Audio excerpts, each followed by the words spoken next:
Welcome to the Skeptic Zone, the podcast from Australia for science and reason.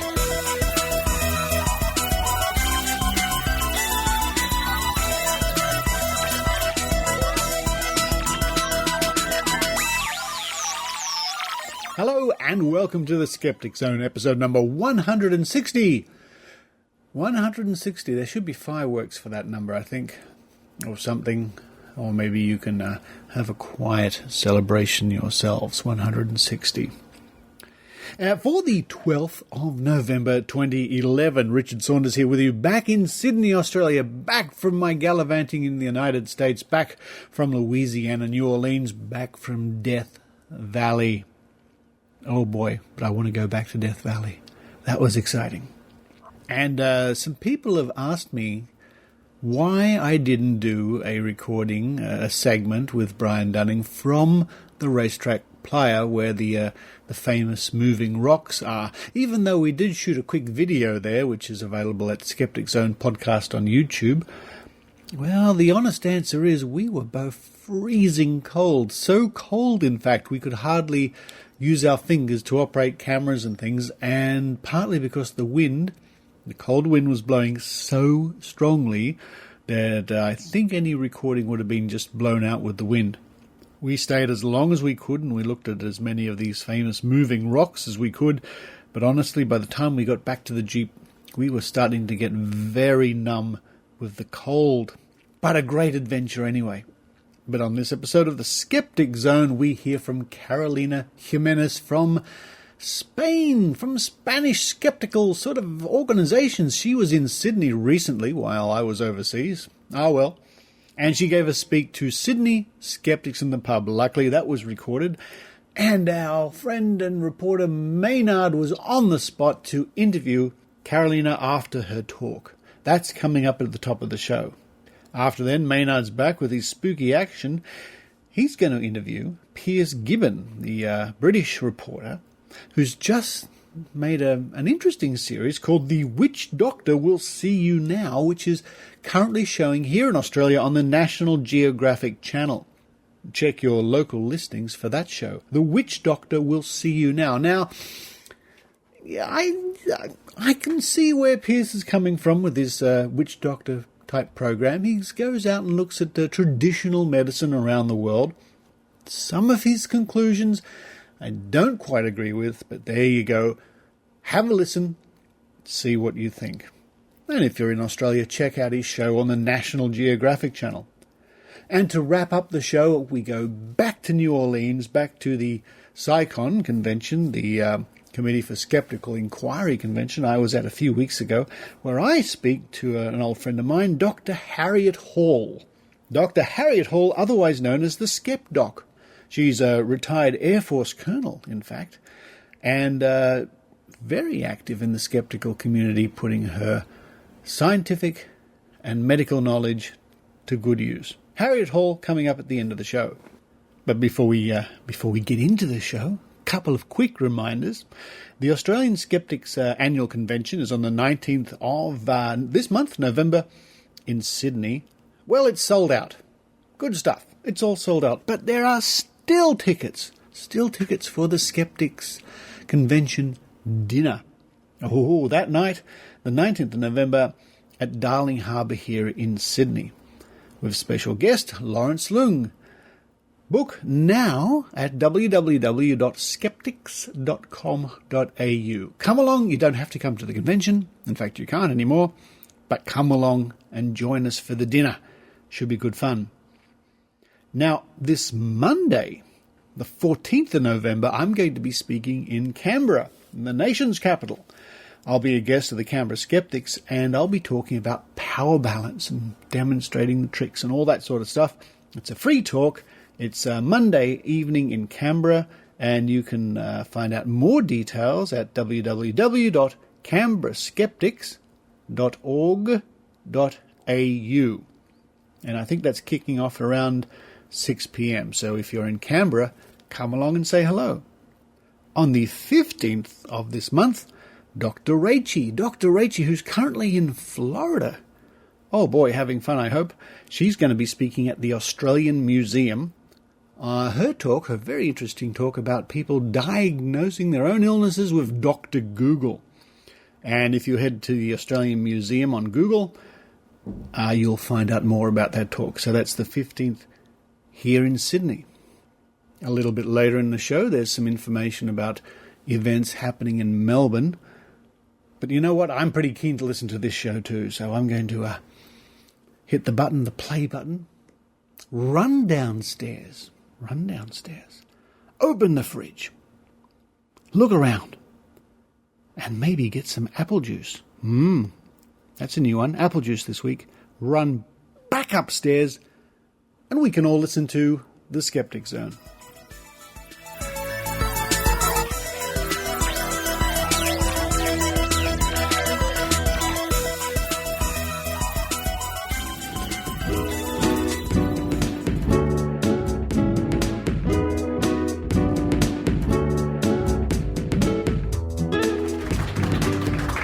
Hi everyone, thank you for this opportunity. And first of all, I've never done a speech in English, so thank you in advance for your patience, because it's kind of scary, can I say?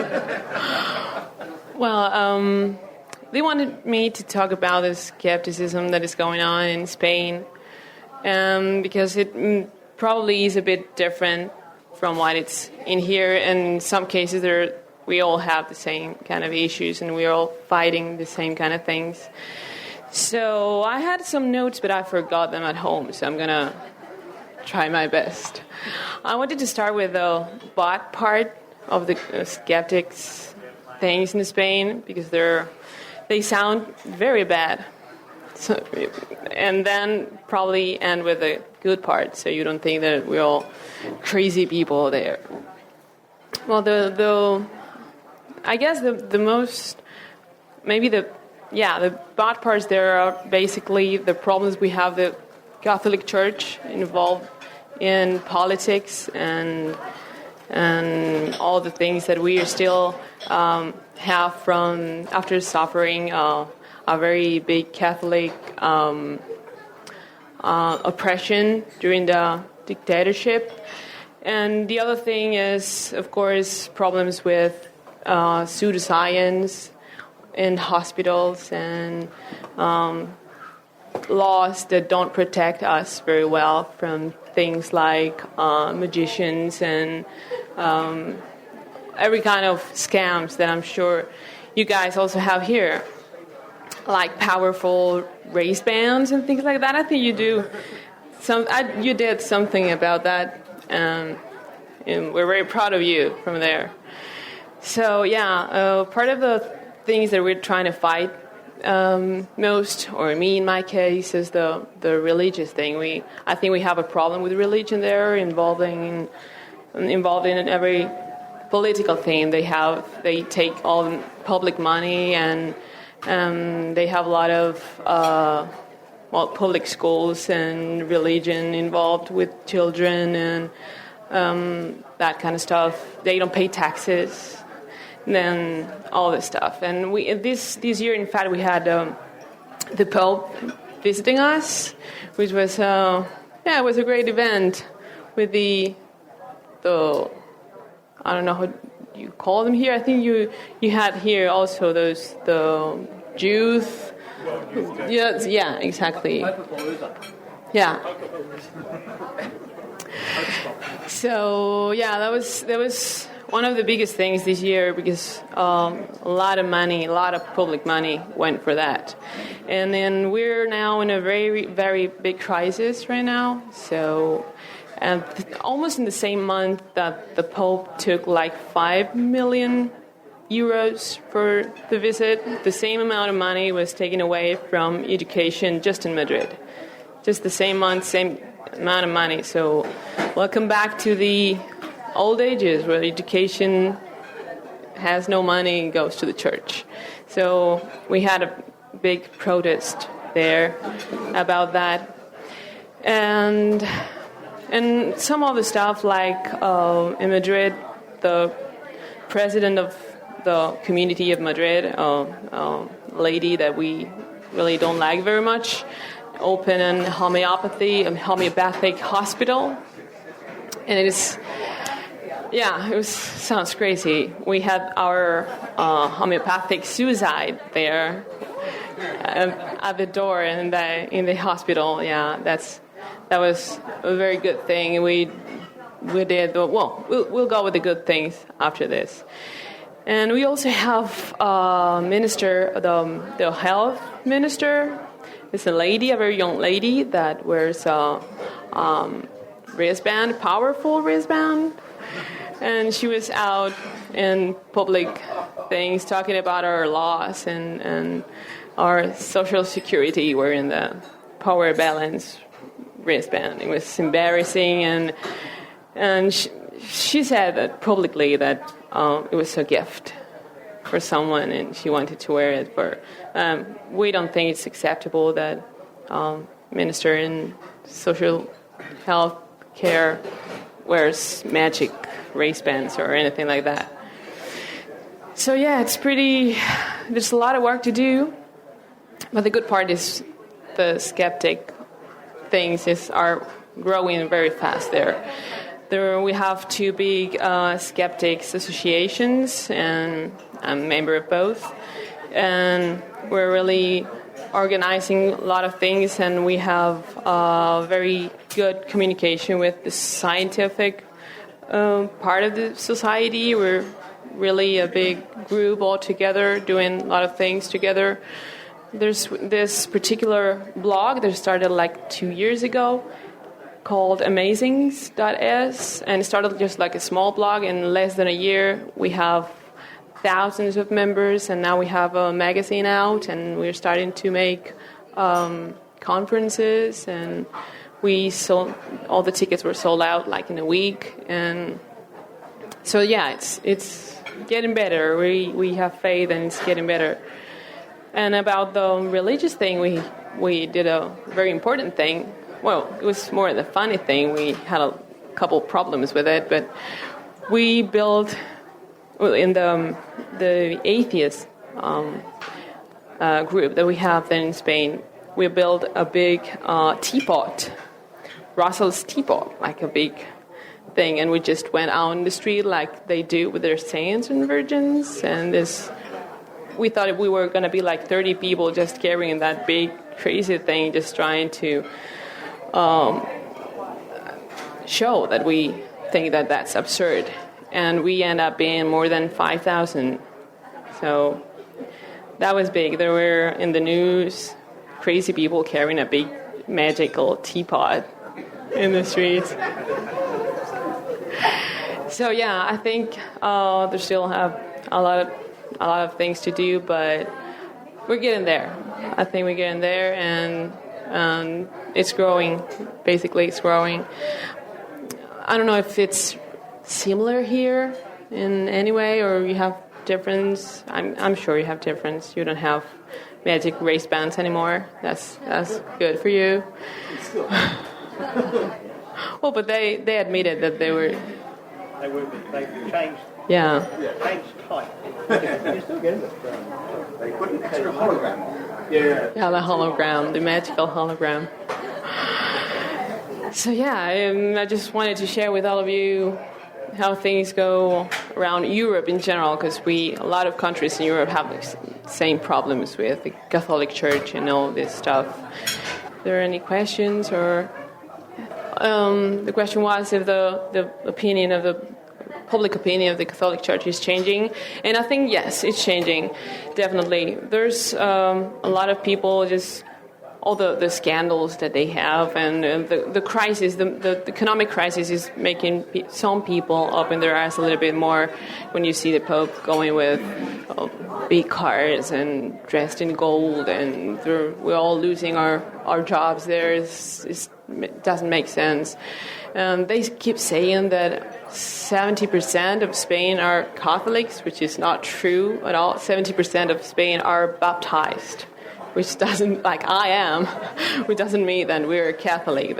In fact, we think there's around 40% of the population are atheist, because it's like only 15-20% of the population that really go to church every Sunday. The rest of the Catholics just go for weddings and things like that. And yeah, if you go to a church on a Sunday morning, you only see a couple of old ladies. Really, I think it's going down. So yeah, hopefully, yeah. We're getting there. The bad thing also is there were, in the Pope thing, the Pope visit, there was a lot of kids, a lot of students, a lot of children. That was sad. There was a lot of children used as, helping and wearing T-shirts and singing Pope songs, and then getting drunk at night. That was a big thing too in Madrid. So it was a mixture of weird things. So, well. Yeah, we're having elections, and gentleman was asking me if we expect a change. Well, no, really. In fact, we expect a change in a bad way, because that's another Spanish friend of mine there is saying, yeah. Because the political party that is going to win the elections, and we know that because of the crisis, is, the right party. So they love their church, and they give money to church, and they want us all to be Catholic, and it's not going to be the change that we really need.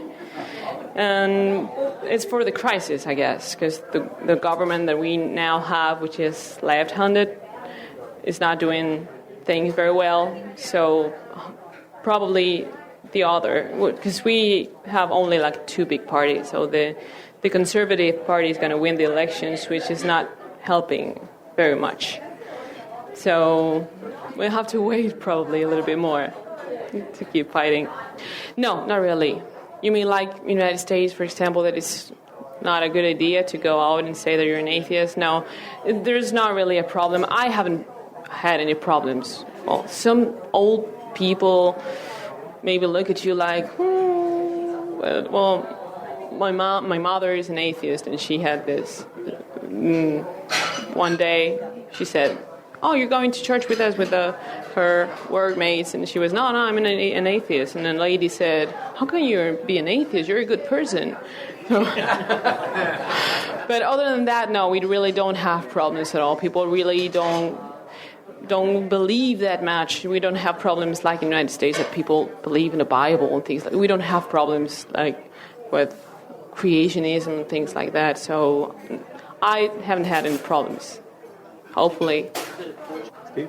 Yeah, are there other religious denominations, and how strongly are they represented? Catholic Church, we have religious denominations like other than Catholicism. No, really are Catholicism. Well, we have a lot of immigration now. But all the immigrants that come from South America, most of them, we have Muslims coming from Africa too, but they're still a minority.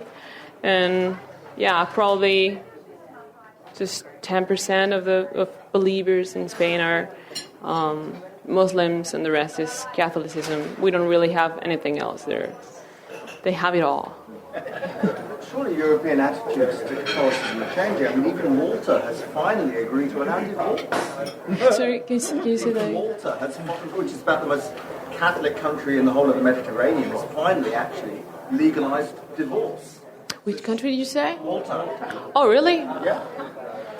Now? Wow. It was about time. This is hot off the press. This is in the last 6 months. Oh, wow. Is divorce allowed in Spain? Yeah, it is.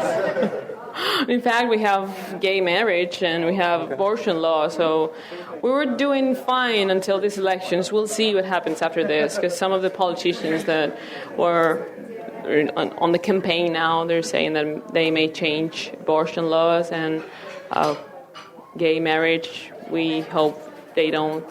Probably they won't, because they say things to win the elections, and they don't do things that they say they're going to do. But yeah, they're threatening to change some of the things that we don't want to be changed. Yeah. Do you think your politicians have passed any laws based on pseudoscience? Well, our politicians wear wristbands and open homeopathy hospitals, and there are public hospitals, and I forgot about that, offering pseudoscience, and like in cancer, like we have Reiki, in a hospital, in a public hospital. It was a big thing, offering to the. It's being funded. It's really not a big thing. It's just small, punctual things. But from time to time, you hear things like that, and that's where Reiki in a hospital. Come on. So is that publicly funded, the homeopathic hospital and the Reiki hospital? Yes. Oh my God. That's the thing. They're public hospitals. Use the G word, okay? Oh, okay. Yep. You say pseudoscience. Is that the term that they are using as well? No. So say it again. I know we say pseudoscience. They don't What use are they calling? They believe that's reality. They call it reality. Is that what they call it? Yeah, well, that's one of the pseudoscience. Reiki is the other one that's in hospitals too. Anything you want to bring? Telegrams? That's all right. Well, I have a friend that went to the doctor a few months ago, and the doctor gave him a little stamp of the Virgin and recommended her to pray. And it was a public doctor. What was wrong with that? What was wrong with him?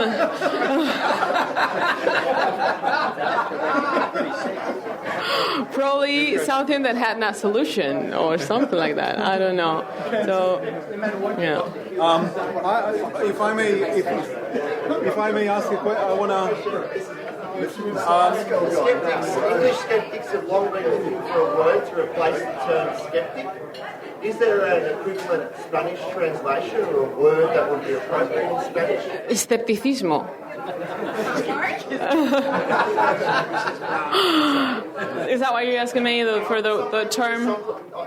Some languages sometimes have a word that's not directly translatable in English there.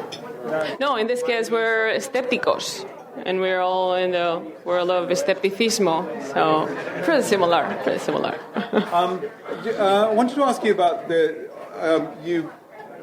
you're in organizations that are dedicated to atheism and also to skepticism, and there is, at least in Australia, there is a bit of a debate about whether all atheists should be skeptics and all skeptics should be atheists and all those things, and with the overlap between the organizations. How does that play out in Spain?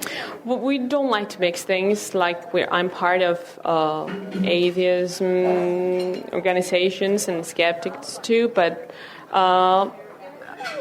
more than half of the people are a member of both. It's not a requirement. You don't need to. You can be an atheist and also believe in.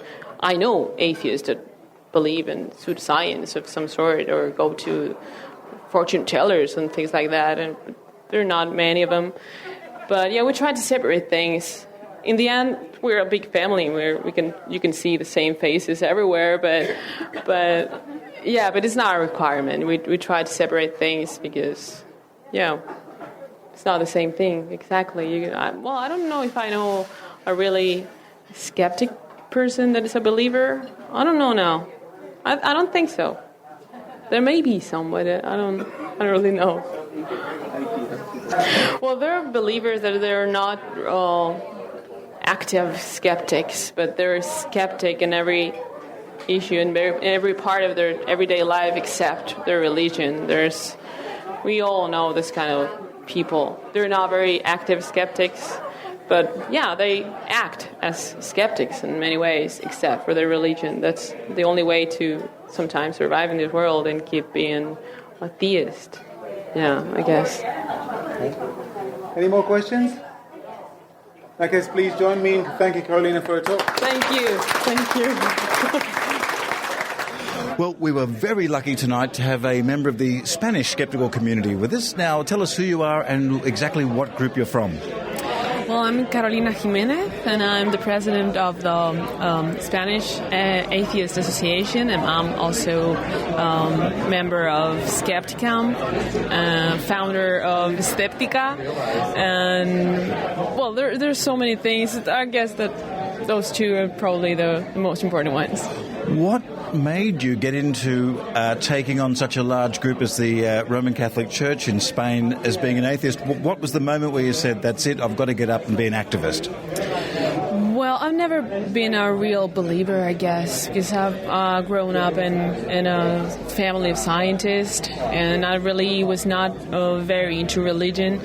But when you see some things that the church does, a lot of things that are not fair, taking public money, and I went to a Catholic school, and I heard things that I didn't like from my teachers and things that made no sense to me, that I loved science. And so, yeah, when you see things that really don't make sense, and you see things that are not very fair for other people, I just decided that I needed to do something about it.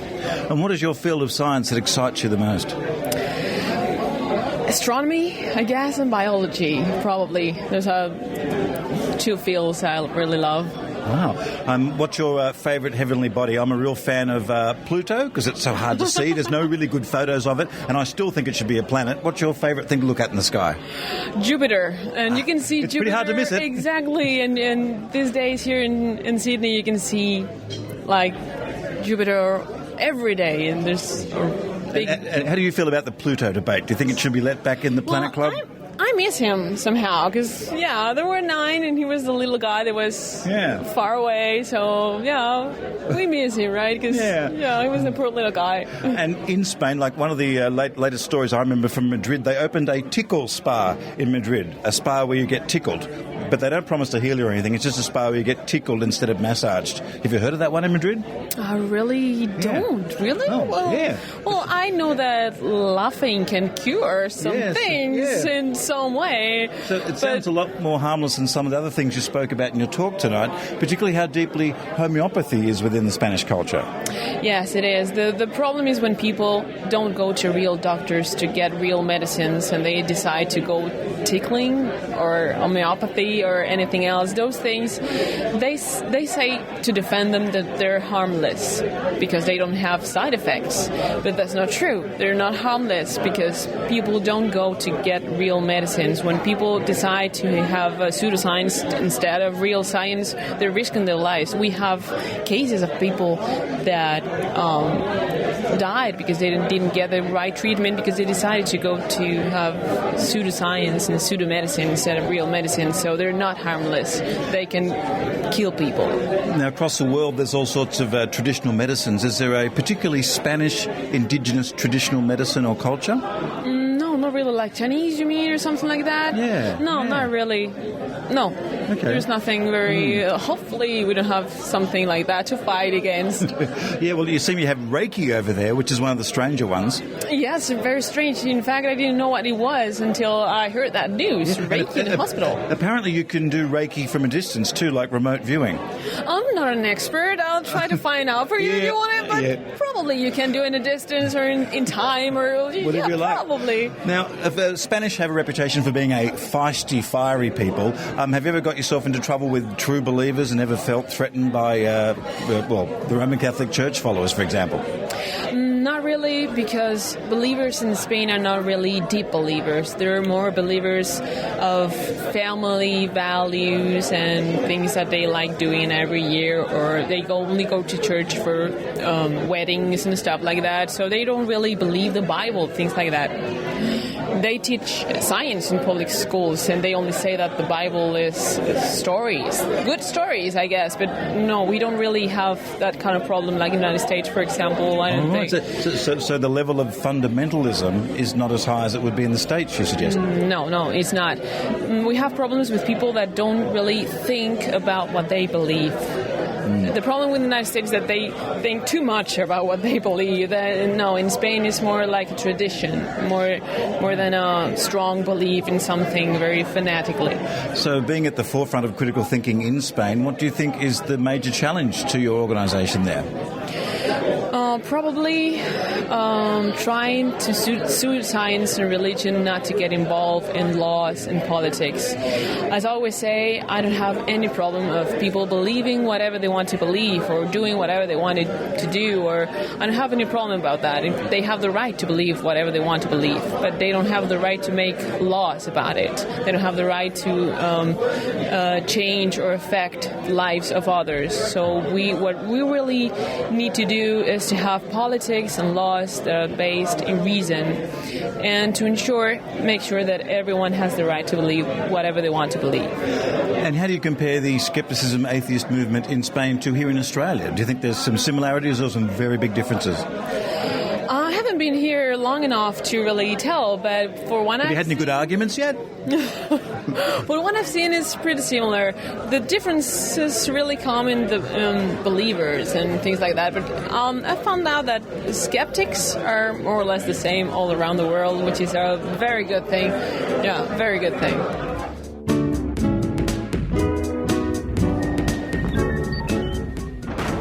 Have you heard about QED? The exciting Skeptical Conference, 10th and 11th of March 2012. Quite exciting days.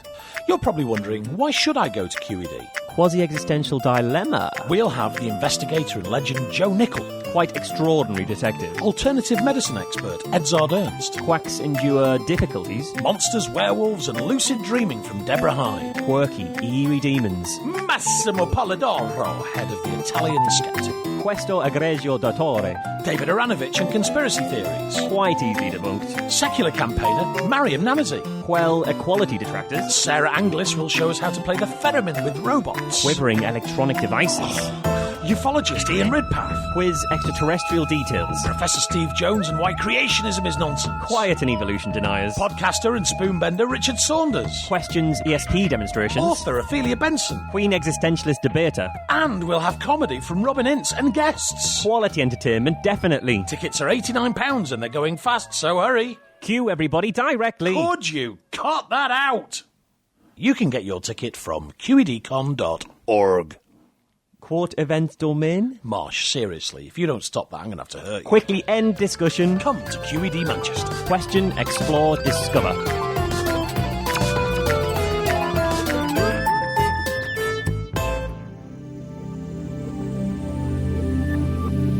Here's a message from Victorian Skeptics. The Victorian Skeptics are holding a panel discussion this Wednesday, the 16th of November, at Linolta Restaurant, Carlton in Melbourne. The panellists are Loretta Marin, of course the Jellybean Lady, Dr. Ken Harvey, Dr. Stephen Basser, and Dr. Mick Vag.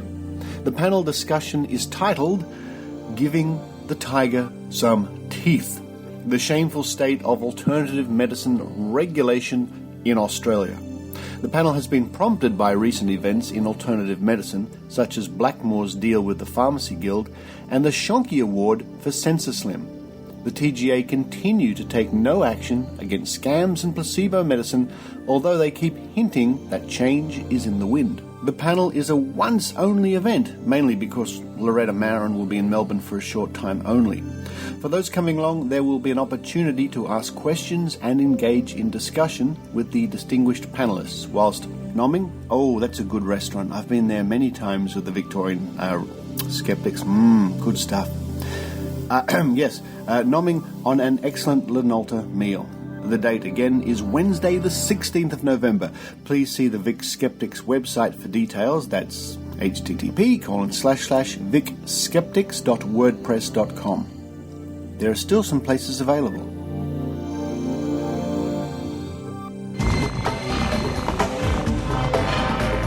Here's Maynard's spooky action at a distance. There's a gentleman sitting in England. Whereabouts are you in England, Piers Gibbon? I'm in London, in Hackney. Now, hang on. That's where Simon Le Bon lives. Does he? He doesn't live around here. So why would you leave an area where Simon Le Bon may live to go and risk your life trying different sorts of folk medicines from around the world?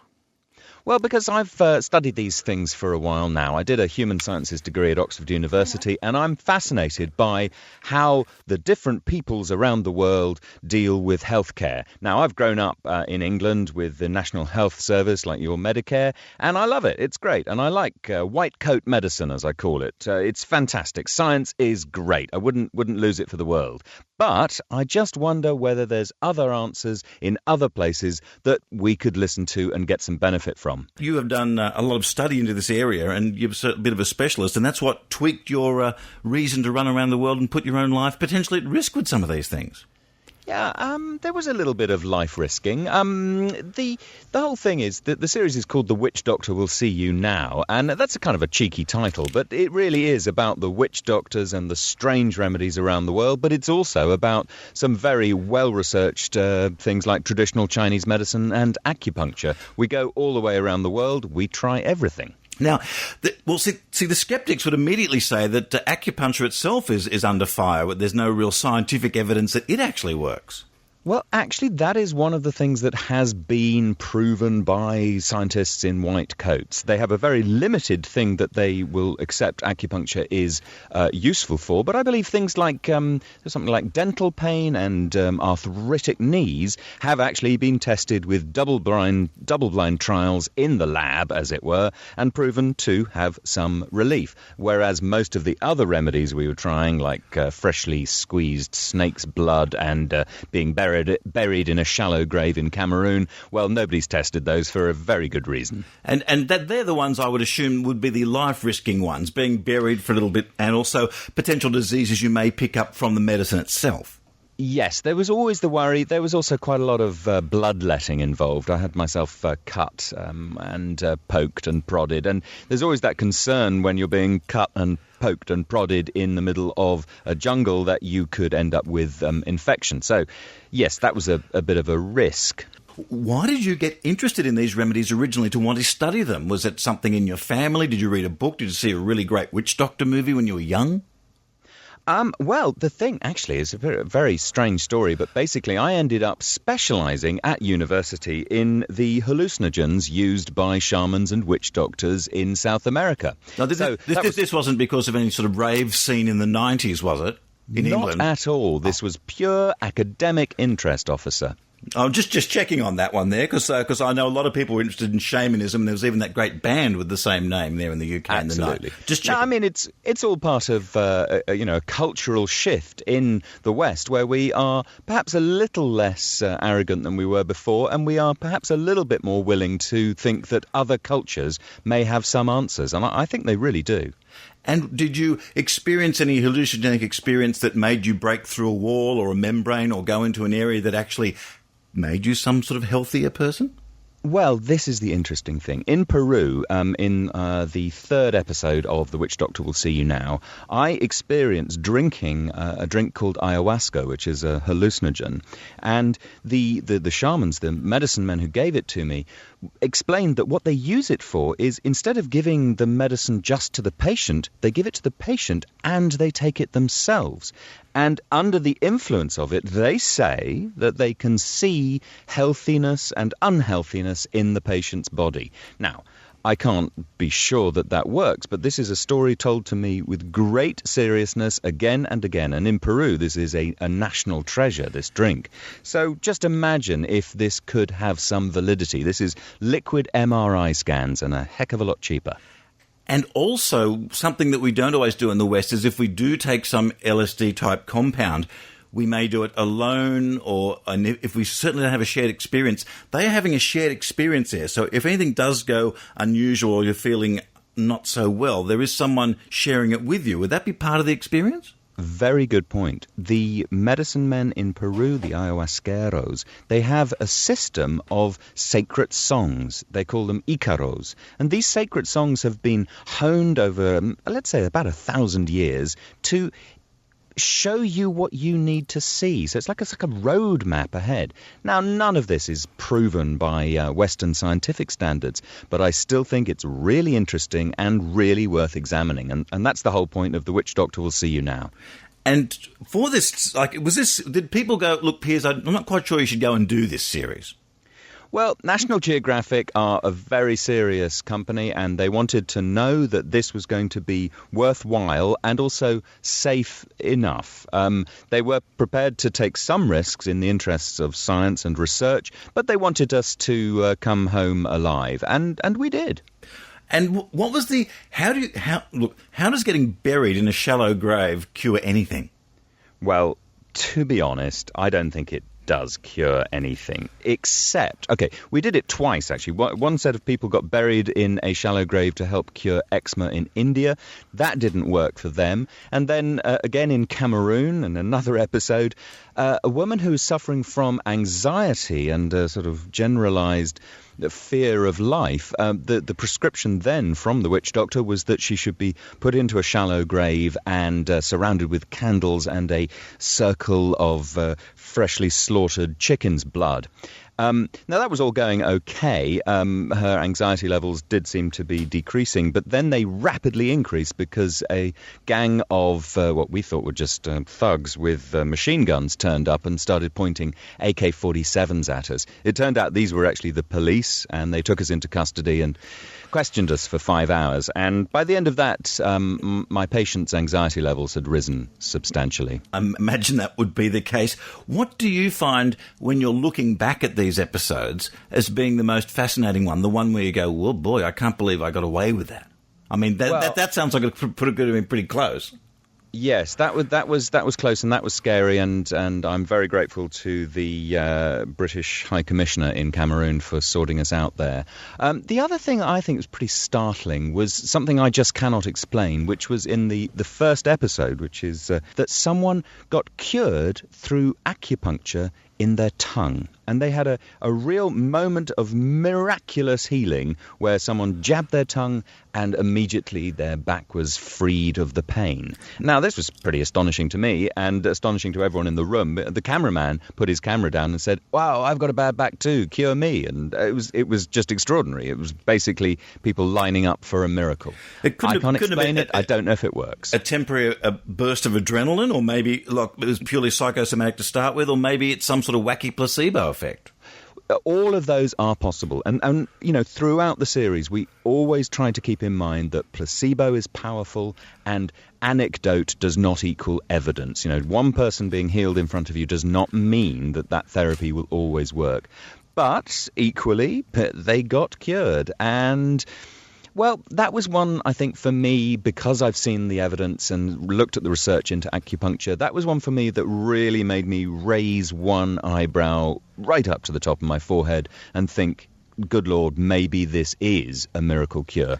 Lots more research needed, but fascinating to watch. Yeah, so how much you mentioned there, pretty much you've had to balance your scientific training experience with your own experience. And first-hand experience, as we all know, is very powerful. And like you said, it's not evidence. But were you always having that dichotomy going on in your head? Definitely. And it's the other thing is, a lot of these therapies around the world, they do almost require you to believe in them a bit. So it's very difficult for a Westerner to walk in and go on, prove it then, rub me down with that snake oil and let's see the effect. So, is there something we could learn from that? Is there some way that we could harness the placebo effect and also use it in Western medicine? I still think there are unanswered questions out there. Now, Piers Gibbon, the show is The Witch Doctor Will See You Now. Now you've done this, is there a really wild, more extreme treatment that you would like to go for if you had another season? Another season. Now, where would I go? It's definitely, so there's some stuff in the Arctic I'd like to look at, and there's all sorts of strange plants to be eaten and drunk around the world. And you sound like you're a pretty game guy to be doing this too, because, I mean, a lot of strange plants are not drank for a reason. But this is the thing, exactly. They're not drunk for a reason, but my view is if a tribal society has been taking a particular plant or a particular medicine or a particular remedy for, let's say, 1,000 years, then for me that is good enough evidence that it's worth a closer look. It doesn't mean it works, but it's worth a closer look because it probably won't kill you. And is there a commonality of where all these ancient civilizations say they got these drugs and cures for? Is it something that their ancestors did, or was it something that was commonly handed down from the gods? Did they have a common story? Well, there was one particular guy I spoke to in Peru, in the jungles of Peru, and he answered the question very simply, where do you get this medicine from? How do you know which plant will cure which disease? The answer is the plants tell me. The plants speak to me in the visions that he sees under the influence of ayahuasca, and the plants quite simply tell him which of us to use next. It's a most extraordinary concept, and I asked him in several different ways to find out, are you serious? And he was deadly serious. That is exactly how he is trained as a doctor in his community, is by drinking different plant juices, and they will tell him what to do. Now, in our Western society, we assume that someone who takes hallucinogenic drugs on a regular basis is going to be severely damaged. Did this person seem to have a grip on reality when not under the effect of these drugs? Absolutely. He was a charming man, and him and his wife work as a doctor, Mr. and Mrs. team, basically, and they are a lovely couple, and they're in their 50s now, I think, and yeah, totally down-to-earth, sorted people who were just fun to be with and very serious when they were discussing things that were serious and able to have a laugh when need be. Look, Piers Gibbon, the Witch Doctor will see you. You're a man who's gone out and sought the evidence, and we can all see the results on the TV show. And is there any way that we could relate what you've been doing to our everyday 20th century life in the urban city jungle? I think yes, because we have an episode in India in particular where a lot of talk about looking at your own life holistically and looking at what you're eating and how you're behaving as a way of achieving health. And that just makes sense, I think. Well, yeah, I mean, everyone knows that it's a healthy diet. You eat less and exercise more, but no one seems to want to do that, do they? No, but that's interesting. One effect on me after having done the whole series is that I'm taking my health more seriously. I've started going for some acupuncture, I'm doing a bit of Pilates, and I'm looking after myself. And I think that is a result of having gone through all of the different therapies that were offered in The Witch Doctor Will See You Now, and I'm now thinking, you know what, I would like to stay healthy so I don't have to see witch doctors in the future.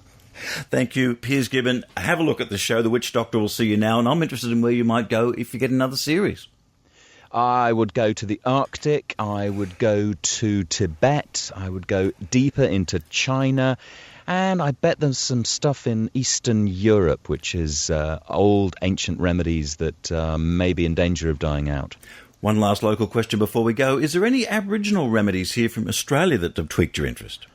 There are, and I would love to come back to Australia. My girlfriend's family comes from Australia, and so big shout out to the Serenity at Bonnie Doon.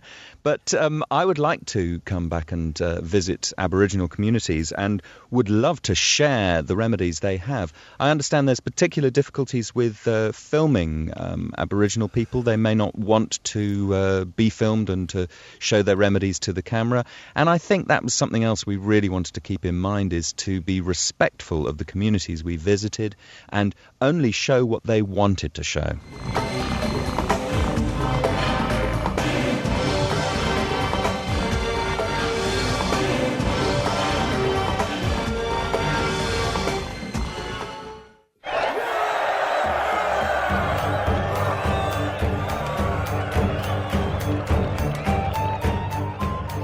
Marit. Og jeg Kristin. Og vi vil tipse deg som norsk lytter av Skeptic Zone om skeptikermiljøet i Norge. Det finnes norske blogger og pubtreff og podcast, og foreningen Skepsis driver med slikt som disse du hører på nå. Sentralt skepsis.no, og her publiseres det dyptgående artikler, en kalender over aktiviteter og lenker til nyttige ressurser. Skepsis-bloggen oppdateres jevnlig, og det diskuteres heftig på forumet. Så stikk innom og delta du også.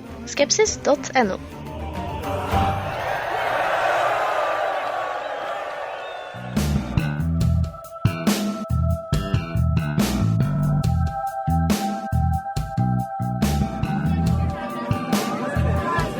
Hello from a New Orleans tram. I'm in New Orleans for the SciCon 2011, the Committee for Skeptical Inquiry Convention. Having a little adventure out here, the local flavour. There's lots of people dressed up in crazy stuff. But right now, I'm going to take you back to the convention where I interview the SkepDoc, Harriet Hall.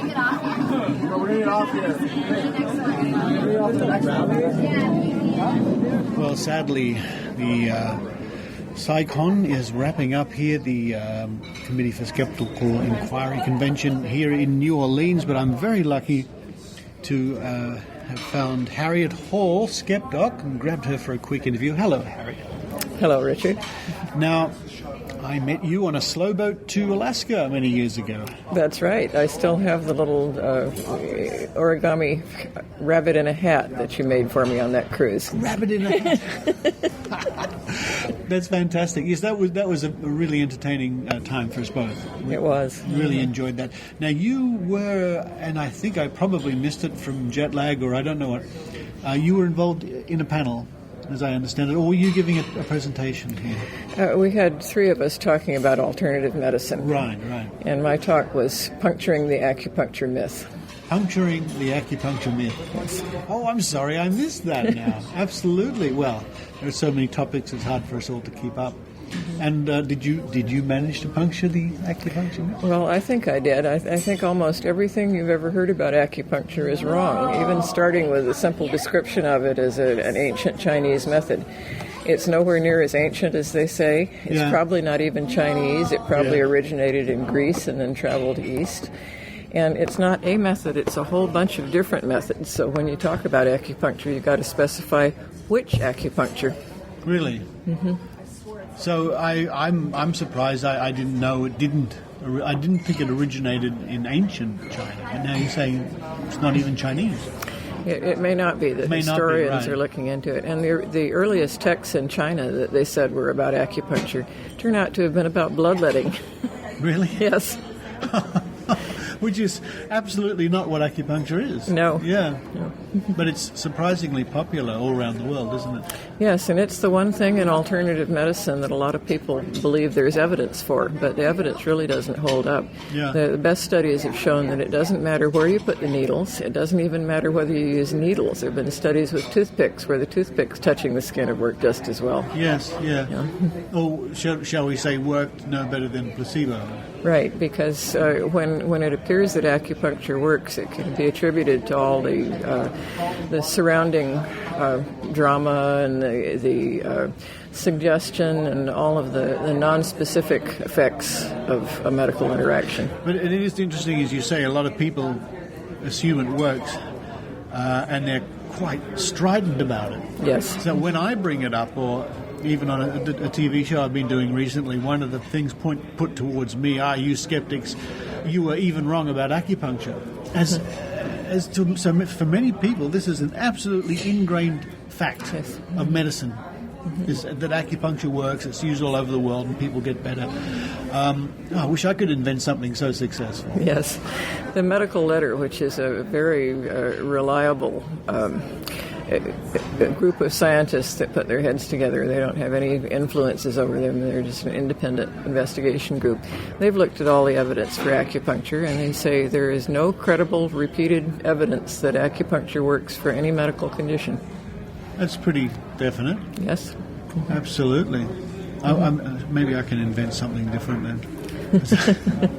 So that yes, I am now. I do regret that I didn't catch up with that talk, but I'm sure you'll be giving it again somewhere. As a matter of fact, I'm giving it next week in Montreal. I think about then I'll be in Death Valley. Now, how has the SkepDoc career been treating you since that voyage?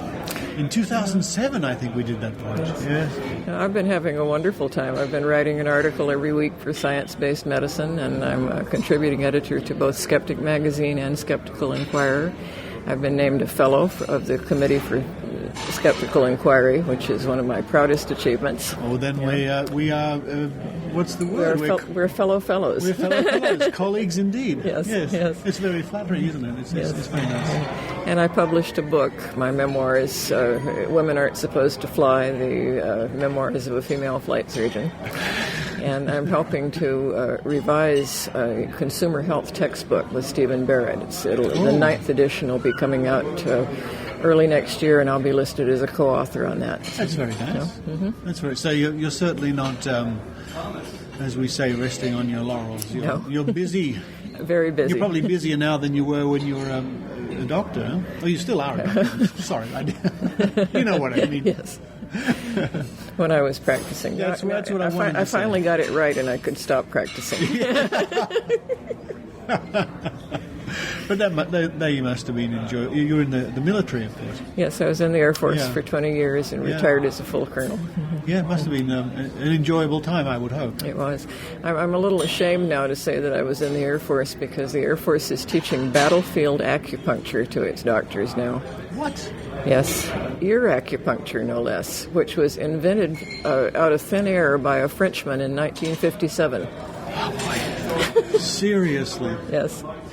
Battlefield ear acupuncture. Yes. You can't make up stuff like that. That sounds so crazy. No, you can't.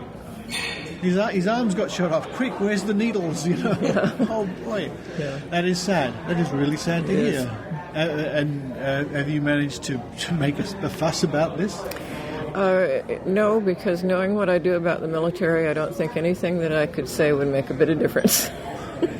Oh, dear. Well, I hope some general's listening to this right now. I wish.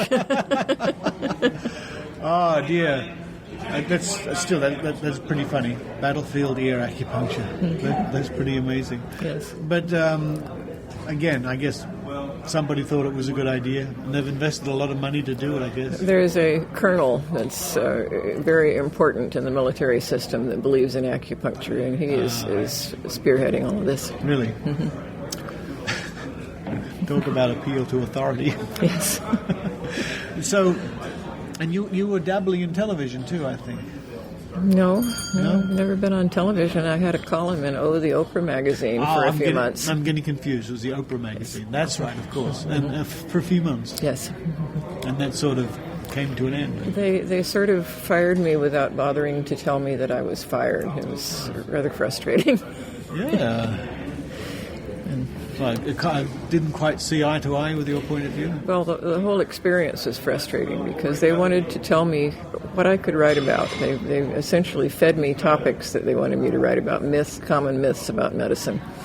And then they would take apart what I'd written and revise it to where I couldn't even recognize it as what I started out with. Really?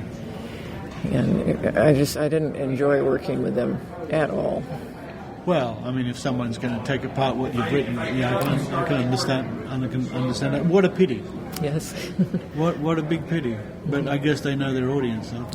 That's the joy of writing for the Science-Based Medicine blog, is that there's no editing. I can say anything I want to say the way I want to say it. And it's been great psychotherapy for me because I read about some stupid thing and it makes me angry, and I get to pour it out on the blog. Oh, wow. Well, that's really nice. And that's got a large readership, so that's... And you must get some correspondence from that from time to time. All the time.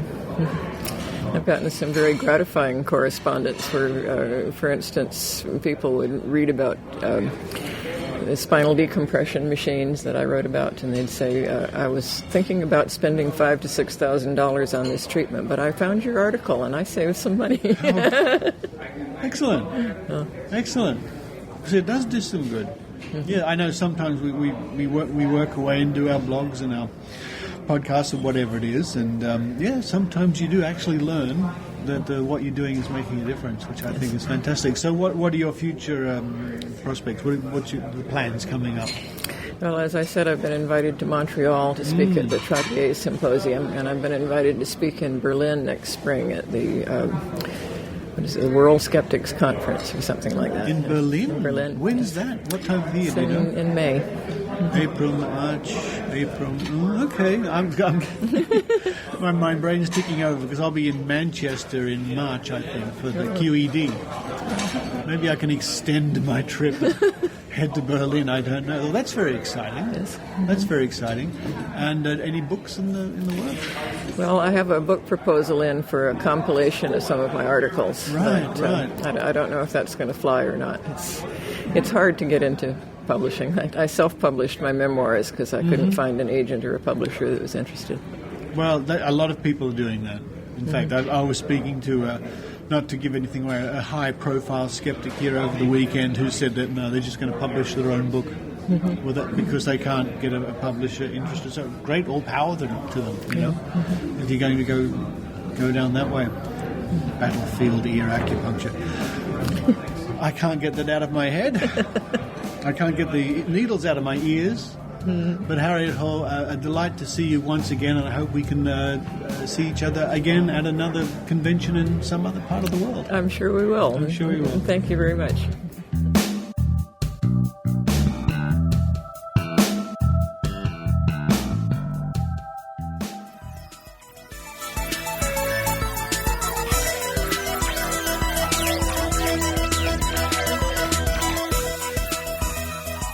Thank you for listening to the Skeptic Zone. Now, very interesting, very exciting. We have a little competition, and you can win the series The Witch Doctor Will See You Now, as we discussed earlier in the show, the interview with Piers Gibbon. The Witch Doctor Will See You Now. It's a 4-DVD set, and it can be yours if you want. All you have to do is use the hashtag WitchDoctorDVD. So that's hashtag WitchDoctorDVD on Twitter, and come up with your very own alternative medicine. The best one will win the DVD set, and I'll be contacting them. So there's the challenge. Come up with your own alternative medicine in the space available to you on Twitter. A name for it and a brief explanation. How does it work? What does it do? That's a challenge. Boy, all in Twitter. I might even have a go myself. Hashtag WitchDoctorDVD. The winner will be announced next week, and I will send the series off to that winner, no matter where you are in the world. Okay, that's enough for me. I'm still jet-lagged, but what the hell, it doesn't matter. Coming back this way around the world, I wake up very early and go to bed very early, which is better than staying up all night wishing that you could fall asleep when you can't. Whoever can invent a cure for jet lag will make $1 million from me alone. So, I'll get my head together for next week's show, but for this week, this is Richard Saunders signing off from Sydney, Australia. You've been listening to the Skeptic Zone. Visit our website at www.skepticzone.tv for comments, contacts, and extra video reports.